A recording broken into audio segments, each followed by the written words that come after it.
Price the Lord. கர்த்தருடைய நாமம் மகிமைப்படுவதாக. அன்பான தேவனுடைய பிள்ளைகளே, இந்த அருமையான நாளிலும் கர்த்தருடைய வார்த்தையின் மூலமாய் நம்மளோடு கர்த்தர் பேசுவாராக. இந்த உலக வாழ்க்கையில் மனிதனுடைய பார்வை, தேவனுடைய பார்வை என்று ரெண்டு விதமான நிலையில் உள்ள பார்வைகள் இந்த உலகத்தில் இருக்கிறது. மனிதனாகிய நாம் பார்ப்பது சில காரியங்களை பரவாயில்ல, இது சரியாதான் இருக்கும் என்று தான் நினைத்து கொள்வோம். ஆனால் தேவன் அதற்கு எதிர்மாறாக அவருடைய பார்வை இருக்கும். அநேக தேவனுடைய பிள்ளைகளை நாம் பார்க்கும்போது, வருமானமாக இருந்தாலும், வேலையாக இருந்தாலும், தொழிலாக இருந்தாலும், படிப்பாக இருந்தாலும், எதுவாக இருந்தாலும் அவர்களாக ஒரு கணக்கு போடுவார்கள். ஆனால் தேவன் வேறு விதத்தில் அவர்களை குறித்து திட்டம் வைத்திருப்பார். இதை அறியாமல் தடுமாறுகிற அநேகர் உண்டு. Price the Lord. வேதத்தில் நாம் பலரை பார்க்க முடியும். வேதத்தில் பாருங்கள், அதனுடைய 1 சாமுவேல் 16வது அதிகாரம் அதனுடைய 6-7 வசனத்தை வாசிப்போமாக.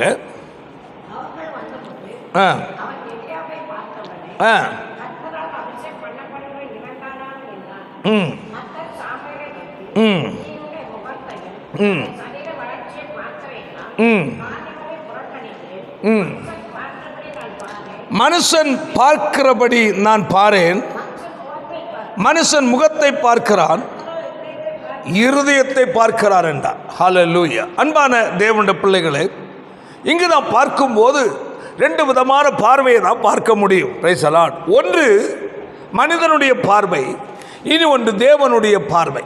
ஆமென். என்னவென்றால், இஸ்ரவேல் ஜனத்தை ராஜாவாக, ஜனத்திற்கு ஆளுவதற்காக, ராஜாவாய் அபிஷேகம் பண்ணுவதற்காய், பிரைஸ் தி லார்ட், முதலாவது இருந்த ராஜாவாகிய சவுல் தேவனுடைய வழியை விட்டு அவன் விலகினபடியினால் அவன் ஸ்தானத்தில் ஒருவனை ராஜாவாக கர்த்தர் தெரிந்து கொள்ளுகிறார். அவனை அபிஷேகம் பண்ணுவதற்காக ஈசாயினுடைய வீட்டிற்கு தைல கொம்புமாக கடந்து செல்வதற்காக சாமுவேல் தீர்க்கதரிசி கர்த்தர் சொல்லுகிறார். தைல கொம்பில் தைலத்தை நிரப்பிக்கொண்டு ஈசாயின் வீட்டிற்கு கடந்து செல்லுகிறார். அங்கு செல்லும்போது முதலாவதாக ஈசாய் பார்த்து சமாதானமா என்று கேட்டு ஆம் என்று சொல்லி அங்கு கடந்து செல்லுகிறார். Price the Lord. ஈசானுடைய வீட்டில் கடந்து போகும்போது அங்கு அந்த குடும்பத்திலிருந்து ஒருவனை ராஜாவாக தேவன் முன்குறித்திருக்கிறார்.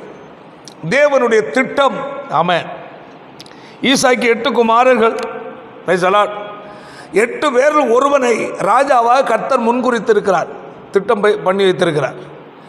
இப்போ அவனை நாம் அங்கு தெரிந்து கொள்ள வேண்டும். அவன் மேல் அபிஷேகம், தைலத்தை ஊற்றி அபிஷேகம் பண்ண வேண்டும். அதற்காக கடல் சென்ற போது அங்கு ஒரு சம்பவம் நடக்கிறது. Price the Lord. கர்த்தர் முன்குறித்திருந்த நபர் அங்கு இல்லை. ஆமென். அவன் வனாந்தரத்தில் ஆடை மேய்த்து கொண்டிருக்கிறான். Price the Lord.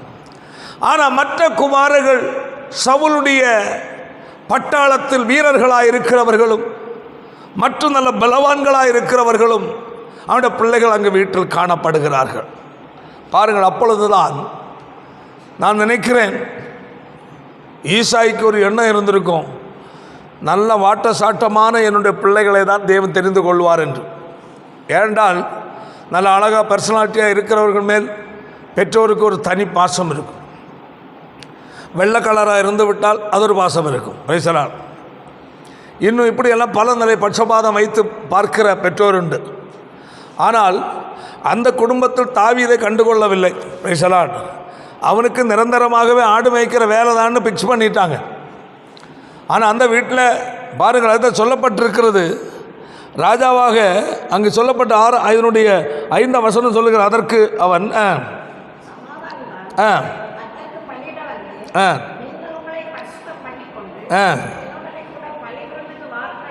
என்றான்.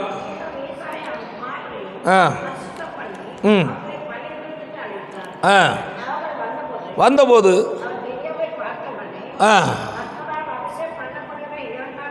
முதலாவது ஒருவனை பார்க்கிறான், எலியாவை. பார்த்தவுடன் சாமுவேல் தன் சொந்த நினைப்பில் நினைக்கிறான், கர்த்தரால் அபிஷேகம் பண்ணப்பட்டவன் இவன் தானா இருக்கும் என்று அவன் நினைத்து கொண்டு அவன் அபிஷேகம் பண்ணுவதற்காக அவன் நினைக்கிறான். பிரைசலான்.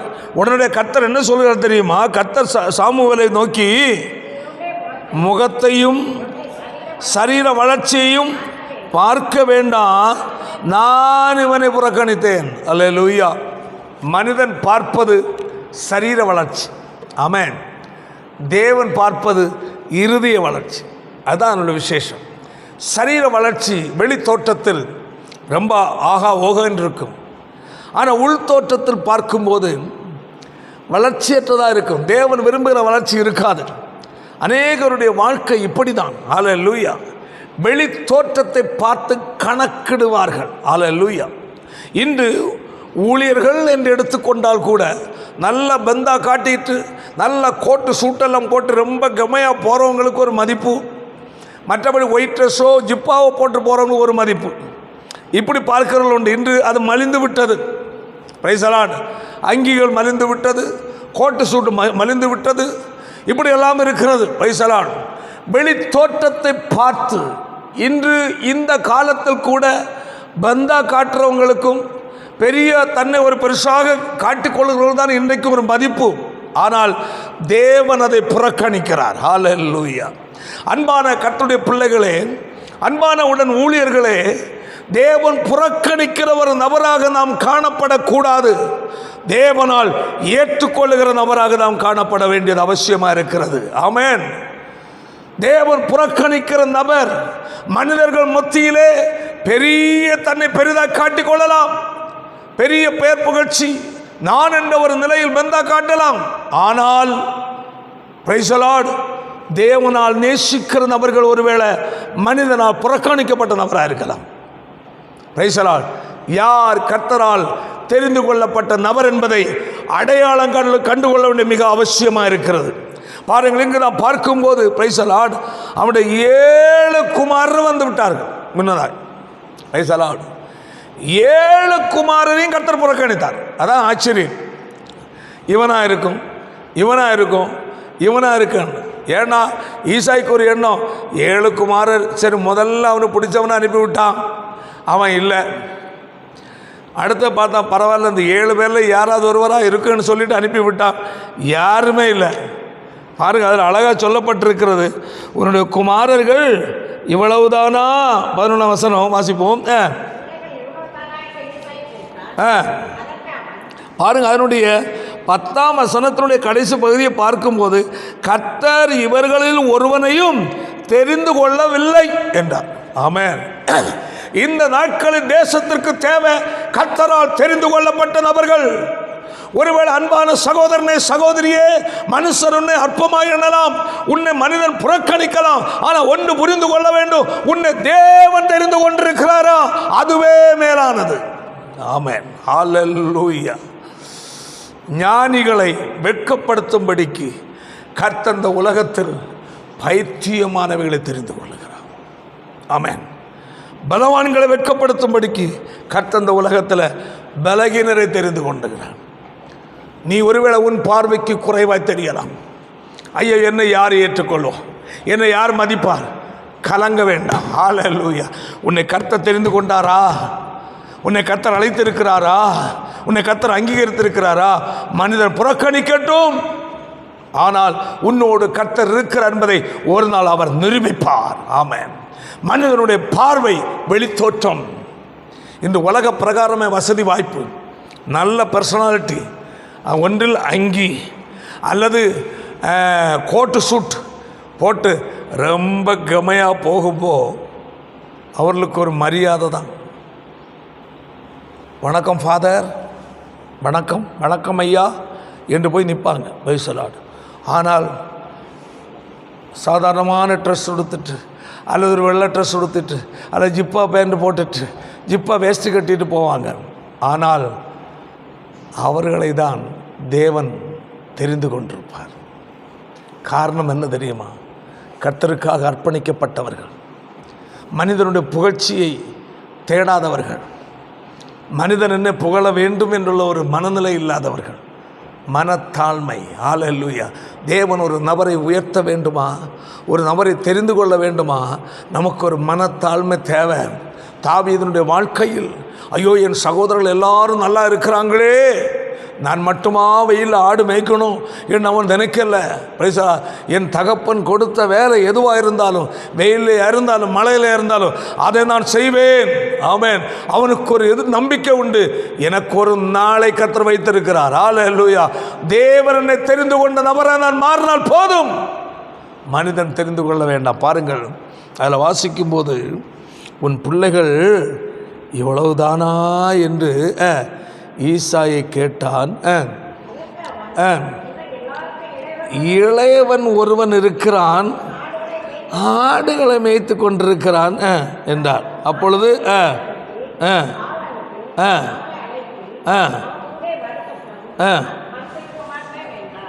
குடும்பத்தாரால் ஒதுக்கப்பட்டவரை கர்த்தர் காத்து கொண்டிருக்கிறார். ஹல்லேலூயா. குடும்பத்தாரால் முன்னிறுத்தப்பட்டவர்களை கர்த்தர் ஒதுக்கிவிட்டார். குடும்பத்தாரால் ஒதுக்கப்பட்டவனுக்காய் கர்த்தர் எதிர்பார்த்து கொண்டிருக்கிறார். பாருங்கள், அவன் வரும் மட்டும் நான் என்ன செய்ய மாட்டேன், புசிக்க மாட்டேன். ஆமென். வேதம் சொல்லுகிறது, அவன் சிவந்த மேனியும், அடுத்தது அழகிய கண்களும் நல்ல ரூபமுள்ளவனாக இருந்தான். தேவன் விரும்புகிற ஒரு சாயல் அந்த இடத்தில் அதை அதிகமாக மென்ஷன் பண்ணப்பட்டிருக்கிறது. ஆமென். அவனுடைய அழகு, ஏன் மற்றவருடைய அழகை ஐயா சொல்லலை, அதுதான் ஆச்சரியம். இவனிடத்தில் அதாவது இவன் தனிப்பட்ட வாழ்க்கை தேவனை துதிக்கிறவன், தேவனை ஆராதிக்கிறவன், தேவனை இடைவிடாமல் ஆராதிக்கிற துதிக்கிற கர்த்தரோடு உறவாடுகிற ஒரு மனிதனுக்கு தேவனால் உண்டாகிறதான ஒரு அழகு இருக்கும். வைசரால் ஒரு தேவ பிரசன்னம் இருக்கும். சரீர பிரகாரமாய் ஒருவேளை அழகு இல்லாமல் இருந்தாலும் கர்த்தரோடு சஞ்சரிக்கிற ஒரு மனிதனுக்கு கர்த்தரால் உண்டாகிற ஒரு மகிமையின் சாயலங்கு உண்டு. ஆமென். பாருங்க, வந்த உடனே அப்பொழுது கர்த்தர், இவன் தான், நீ எழுந்து இவனை என்ன செய், அபிஷேகம் பண்ணார். பாருங்கள், எவ்வளோ ஆச்சரியமானது. மனிதன் பார்ப்பது வெளித்தோற்றம், தேவன் பார்ப்பது இருதயம். அங்கே நமக்குத்தான் பார்த்தோம்.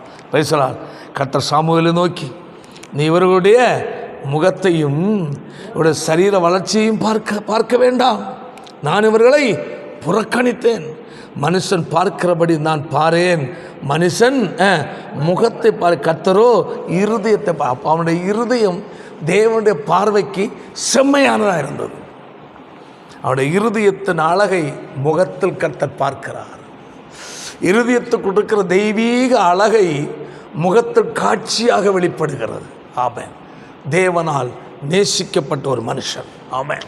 அன்பான தேவனுடைய பிள்ளைகளே, கர்த்தருடைய வார்த்தையை கேட்கிற உங்கள் வாழ்க்கையில் ஒருவேளை வெளி தோற்றத்தில் மனுஷன் உங்களை இகழலாம், ஆனால் கலங்க வேண்டாம், பயப்பட வேண்டாம். கர்த்தர் உங்களை இகழாமல் இருந்தால் போதும். மனுஷன் உங்களை தள்ளலாம், ஆனால் கர்த்தர் உங்களை தள்ளாமல் இருந்தால் போதும். அதுவே பாக்கியம். ஹல்லேலூயா. தேவனுடைய பார்வையில் ஆமென். அவன், அதாவது பெற்றோரால் தள்ளப்பட்டவன் தேவனுக்கு வெளியேறப்பட்டவனாய் மாறுறான். தேவன் சில காரியங்களை அப்படிதான் பார்க்கிறார். மனிதன் பார்க்கும்போது ஒன்றுமில்லை என்று, ஆனால் தேவன் அங்கு தான் அற்புதம் செய்ய. பாருங்கள், ஒரு நபரை கூட நாம் பார்க்க முடியும். அதனுடைய பிரைசலால் எசேக்கியேல் தீர்க்கதரிசி புஸ்தகம் 37வது அதிகாரம் 1ஆம் வசனத்தை வாசிக்கும் போது வாசிப்போமா? எசேக்கியேல் 37:1.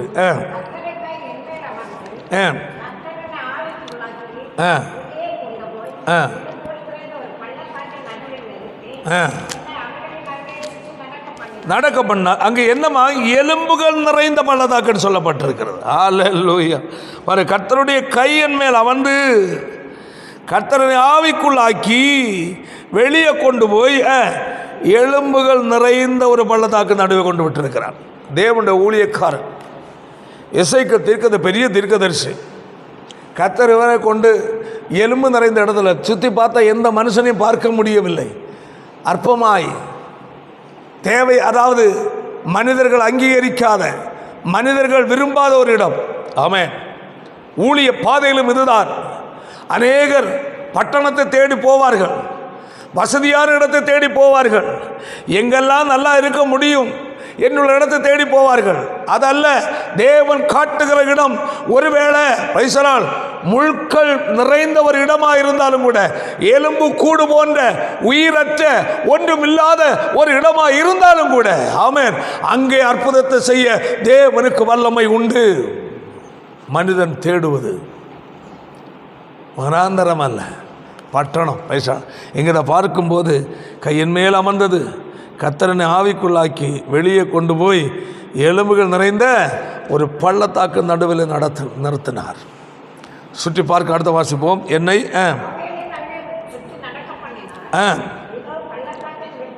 வெட்ட வழியிலே மகா திரளாய் கிடந்தது, மிகவும் உலர்ந்து போயிற்று. அங்கு நம்பிக்கை இல்லை, பிரயோஜனம் இல்லாத ஒரு இடம், மனிதன் விரும்பாத ஒரு இடம், மனிதன் வெறுக்கிற ஒரு இடம். ஆமென். இது அப்படிப்பட்ட ஒரு இடத்தில் எசேக்கியேலை கர்த்தர் கொண்டு நிறுத்தி இருக்கிறார். அது ஆச்சரியம் என்ன, கர்த்தர் போன்னு சொல்லல, கர்த்தர் கொண்டு போனார். அதான் ஆச்சரியம். அதை சொல்லப்பட்ட கர்த்தருடைய கை என் மேல் அமர்ந்தது. கர்த்தர் போன்னு சொல்லியிருந்தா யோனாவை போல ஒருவேளை நினிவேக்கு போ, அங்கே போய் அங்கே பிரசங்கம் பண்ணுன்னு சொல்லி கர்த்தர் அனுப்புப்போ. யோனா பார்த்தான், நம்ம எதுக்கு இந்த பொல்லாத ஜனங்களுக்கு போய் எச்சரிப்பை கொடுக்கணும், தர்சீசுக்கு போகலான்னு ரூட்டை மாற்றிட்டான். கர்த்தர் சொன்னார், சொன்ன இடத்துக்கு அவன் போகாமல் தன் விருப்பத்துக்கு போனான். இங்கே என்ன பண்ண, கர்த்தர் போக சொல்லலை, கர்த்தர் கொண்டு போனார். அதுதான் ஆச்சரியம். பிரைஸ் தி லார்ட், ஹல்லேலூயா. அங்கே போய் என்ன சுற்றி நடக்க பண்ணாராம். அடுத்தது என்னாச்சு, எல்லாம் மிகவும் உலர்ந்தது. அடுத்து அவர் என்ன நோக்கி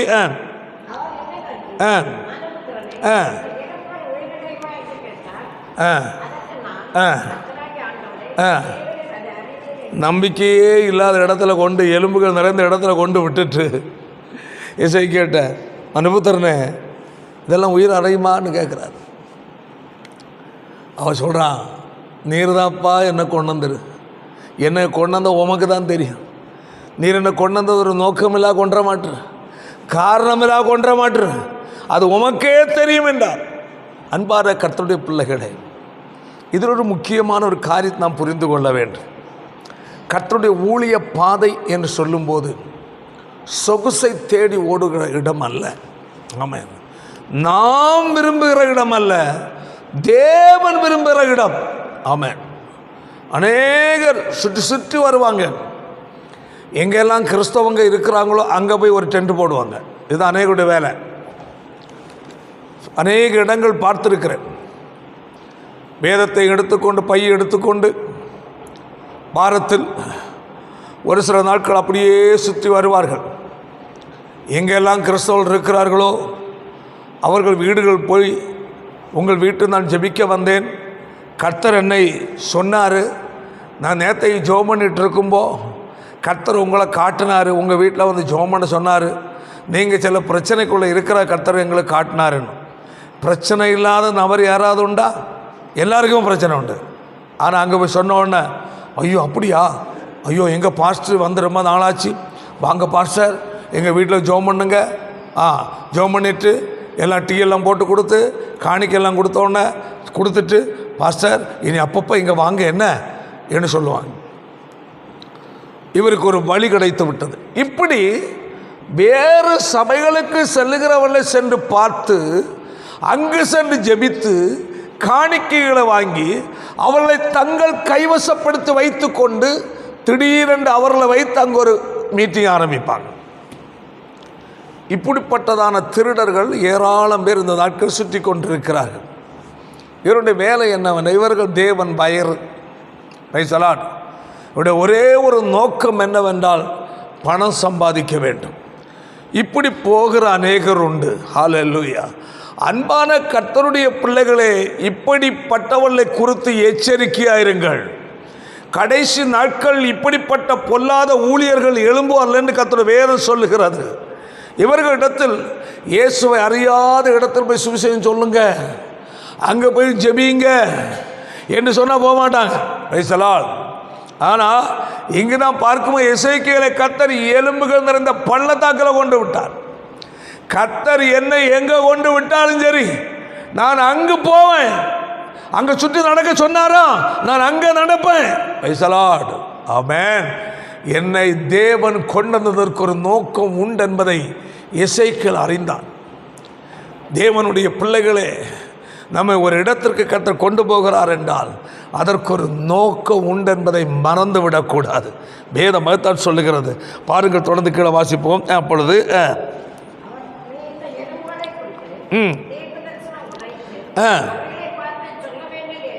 என்னவென்றால், உலர்ந்த எலும்புகளே, கர்த்தருடைய வார்த்தையை கேளுங்கள்.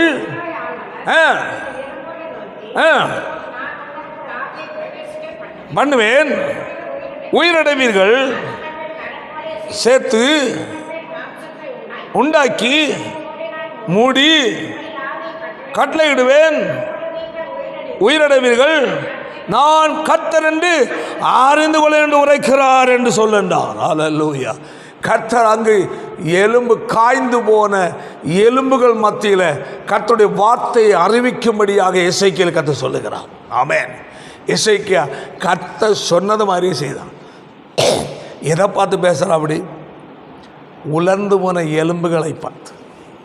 ஆமென். நம்பிக்கை இல்லை, ஆனால் கர்த்தர் சொல்லிவிட்டார். அல்லேலூயா. வேதம் சொல்லுகிறது, அவன் எலும்புகளை நோக்கி பிரசங்கித்தான். கர்த்தருடைய வார்த்தையை அசைவு ஏற்பட்டது, தன் எலும்போடு சேர்ந்து கொண்டது. ஆமென். பாருங்கள், அதான் அசை உண்டானது. ஒவ்வொரு எலும்பும் தன் எலும்போடு சேர்ந்து கொண்டது. மட்டுமல்ல, நரம்புகள் உண்டானது, மாமிசம் உண்டாயிற்று, தோல் உண்டானது. மட்டுமல்ல, எல்லாம் எழுந்து நின்றது. ஆமென். வேதம் எவ்வளோ அழகாக சொல்லுகிறது பாருங்கள். உலர்ந்து போன எலும்புகள் உயிர் பெற்றெழுந்தது. நம்பிக்கை அற்ற ஒரு இடம். அல்லேலூயா. மனுஷன் தேடுவதும் பார்ப்பதும், ஆமென், செழிப்பை தேடுவான். மனுஷனுடைய பார்வை உலக பிரகாரமாய் பெரிய ஆள். ஆனால் தேவன் அவ்விதம் பார்க்கிறவர் அல்ல. மனுஷன் பார்க்கிற விதமாய் கர்த்தர் பார்க்கிறவர் அல்ல. மனிதனோ முகத்தை பார்க்கிறான், தேவனோ இருதயத்தை பார்க்கிறார். அல்லேலூயா. அநேக காரியங்களை வேதத்தில் பார்க்க முடியும். வேதத்தில் சொல்லும்போது, ரோமருக்கு நிருபத்தை நான் பார்க்கும்போது 4வது அதிகாரம் 17ஆம் வசனத்தை வாசிக்கும்போது, வாசிப்போமாக 4:17.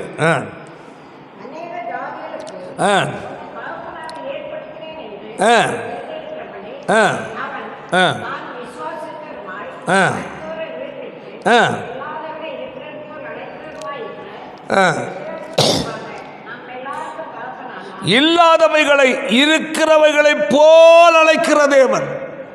மனிதனுடைய பார்வைக்கு இல்லை, நம்பிக்கை அற்ற நிலை உண்மை.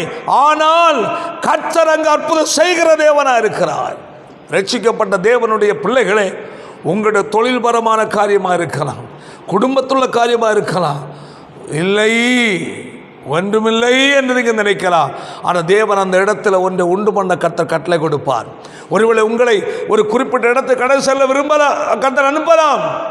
உங்களுடைய பார்வைக்கு அங்கு ஒன்றுமில்லை என்று நீங்கள் நினைக்கலாம். ஆனால் கர்த்தர் உங்களை அனுப்புனது உண்மையாக இருந்தால் கர்த்தர் அங்கு அற்புதம் செய்ய அவர் வல்லவராக இருக்கிறார். பாருங்கள், அதுதான் சொல்லப்பட்டிருக்கிறது. ஆமென். ஒரு சன்னதி இவ்வளவாயிருக்கும் என்று சொல்லப்பட்டபடியே தான் அநேக ஜாதிகளுக்கு தகப்பனாவதை நம்புகிறதற்கு ஏதுமில்லாதிருந்தும் அது நம்பிக்கையோடு விசுவாசித்தான். அல்லேலூயா. தேவன் சொன்னால் அது செய்கிற தேவன். கர்த்தருடைய வார்த்தையை கேட்கிற அன்பான சகோதரனே, சகோதரி, உங்கள் வாழ்க்கை ஒருவேளை இதே நிலையாக இருக்கலாம். ஆமென். உங்களை ஒருவேளை குடும்பத்தில் தாவீதை ஒதுக்கிறவளை ஒதுக்கி இருக்கலாம். கலங்க வேண்டாம். ஆமென். தற்போது உங்களை ஒதுக்கலாம், ஒரு நாள் தேவன் உங்களை தூக்கி நிறுத்துவார். மனுஷன் உங்களை ஒதுக்கலாம், தேவன் ஒதுக்கிறவர் அல்ல.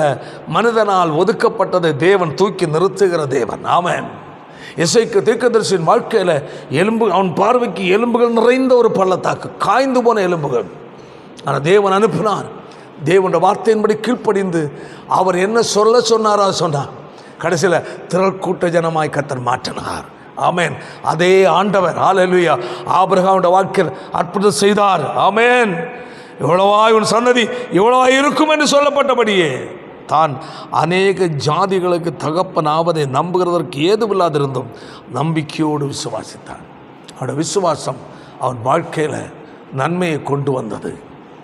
அவனுடைய விசுவாசம் அவனுடைய வாழ்க்கையில் ஜனத்திரளை கர்த்தர் கொடுத்தார். ஆமென். அன்பான தேவனுடைய பிள்ளைகளே, உங்கள் பார்வையில் ஒருவேளை அற்பமாக இருக்கலாம், ஒருவேளை அற்பமாக நீங்கள் நினைக்கிற இடத்துக்கு தான் கர்த்தர் உங்களை கொண்டு போகலாம். ஆனால் அந்த இடத்தில் அற்புதம் செய்ய கர்த்தருக்கு வல்லமை இருக்கிறது. அவர் சாதாரணமானவர் அல்ல, அவர் சர்வ வல்லமை உள்ள தேவன். தேவனுடைய வார்த்தையை கேட்கிற அன்பான சகோதரன் சகோதரியே, இன்று உங்கள் வாழ்க்கையை ஒன்று சோதித்து பாருங்கள். ஐயோ, என்ன இந்த இடத்தில் கர்த்தர் கொண்டு வந்து விட்டாரே, நான் என்ன செய்வேன் என்று புலம்பிக் கொண்டிருக்கலாம். கலங்க வேண்டாம். கர்த்தர் உங்களை கொண்டு சென்றது உண்மை என்றால் அந்த இடத்துல மகத்துவமான காரியங்களை செய்ய அவர் வல்லமை உள்ள தேவனாக இருக்கிறார். ஆமென். இஸ்ரவேல் ஜனங்களுக்கு எதிராய் செங்கடல் கடந்து வந்தது. திரளாய் தண்ணீரால் நிரம்பியிருந்த செங்கடல். ஆமென். ஆனால் அதன் உள்ளேயும் ஜனங்கள் பார்க்கிறார்கள், ஐயோ செங்கடலாக இருக்கிறது என்று, திரளான தண்ணீர் நிரம்பி இருக்கிறது என்று. ஆனால் அதற்குள்ளேயே அவர்கள் கடந்து செல்வதற்கு உலர்ந்த தரையை கர்த்தர் வைத்திருந்தார். அந்த தேவன் உங்கள் வாழ்க்கையில் ஆமென் அற்புதம் செய்ய அவர் வல்லவராக இருக்கிறார். இல்லாததை இருக்கிறவைகளைப் போல் அழைக்கிற தேவன். தேவ சமுத்திரங்களை ஒப்புக் கொடுங்கள். கலங்க வேண்டாம். ஒருவேளை தற்போது கர்த்தர் நடத்துகிற பாதை நெருக்கமாக இருக்கலாம், கஷ்டமாக இருக்கலாம். கலங்க வேண்டாம். இதன் முடிவில் உங்களுக்கு ஒரு மேன்மையை கர்த்தர் வைத்திருப்பார், ஒரு செழிப்பை வைத்திருப்பார், ஒரு ஆசீர்வாதத்தை கர்த்தர் வைத்திருப்பார். கலங்க வேண்டாம். கர்த்தர் சமுத்திரம் நம்ம ஒப்புக் கொடுப்போம், ஜெபிப்போமாக. நல்ல பிதாவை, நல்ல வேலைக்கு நன்றி செலுத்துகிறோம். அப்பா, அன்பு ஆண்டவரே, வேண்டாம் என்று தள்ளுறவனை கர்த்தர் ராஜாவாய் மாற்றினீரே, உலர்ந்து போன எலும்புகளை ஜனக்கூட்டமாய் மாற்றினீரே. அப்பா, பிரைஸ் தி லார்ட். அவ்வளவுதான் என்று நம்பிக்கையற்ற நிலையில் இருந்தான் ஆபிரகாமுக்கு சன்னதியை கர்த்தர் கொடுத்தீரே. அந்த நல்ல ஆண்டவர் யார் யாரெல்லாம் வெறுமையான நிலையில் வாழ்ந்து கொண்டிருக்கிறார்களோ, நம்பிக்கையற்ற நிலையில் வாழ்ந்து கொண்டிருக்கிறார்களோ, கர்த்தர் இன்றைக்கு ஒரு அற்புதத்தை கர்த்தர் செய்வீராக. நீர் அதிசயங்களை செய்கிற தேவனாக இருக்கிறீரே. இல்லாதவைகளை இருக்கிறவைகளை போல் அழைக்கிற தேவன் நீர் அல்லவா? இந்த நாட்கள் உங்களுடைய ஜனத்திற்காய் அற்புதத்தை கர்த்தர் செய்வீராக. வசனத்தை கேட்ட ஒவ்வொருடைய வாழ்க்கையிலையும் தேவன் அற்புதம் செய், பெரிய காட்டு செய். இயேசுவின் மூலம் ஜெபிக்கிறோம் பிதாவே. ஆமென். ஆமென். செல்லுவதே அது மகிழ்ச்சியை தந்திடுதே. என் சபையுடனே உம்மை துதித்திடவே கிருபையும்